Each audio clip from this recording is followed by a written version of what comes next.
But what really bothered me was being a large bodied woman. Did you have any struggles or things that were just a little tricky with being one, an NDTR, and then two, being a minority in the field? What would you have to say about those two things? Oh, yes, yes, yes. I didn't get this at all. So, let's see. Um, I'd probably say in the early years, I was just kind of blind to anything else but those three things that I was speaking about. Number one, I wrote down, I stuck to my goals, and then I had to realize not everybody else was understanding where my mind was at. So, yeah, when I first started out being the only Black Indigenous woman in all of my classes, because I first went to a PWI, I just kind of just had this blinder on where I didn't care what anybody else thought. I didn't care what anybody else felt. I was there for the reason I needed to be there for. So yeah, it's having to navigate those early years. We were all in college together. Being the only one, only Black person, brown person in the class, that really wasn't something that I cared about because that was my whole life. Like that was just the norm. So being this particular profession with the same norm, it really didn't bother me. But what really bothered me was being a large bodied woman. Oh. Yeah, That that was okay.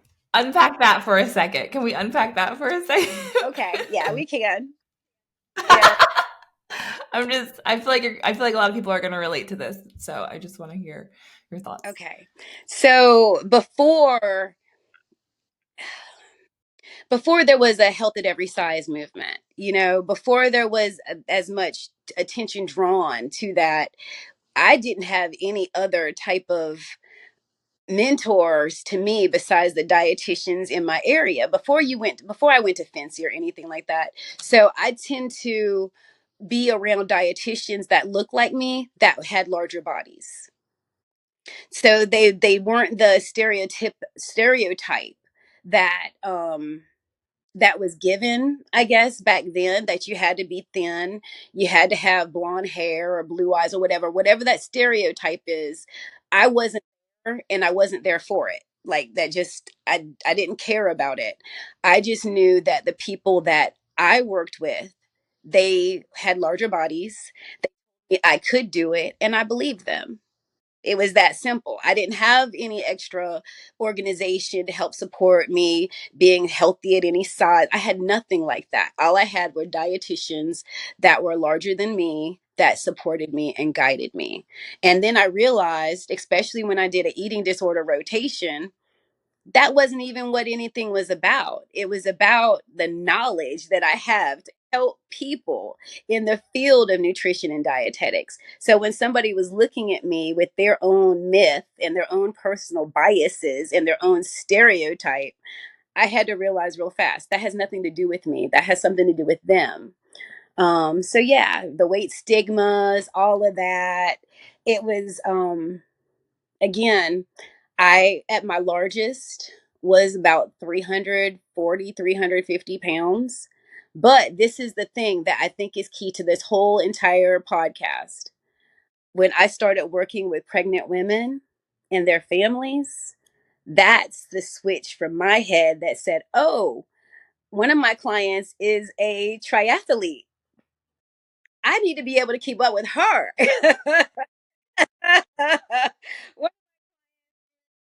One of my clients, they're coming from these really strong backgrounds in health and wellness and fitness.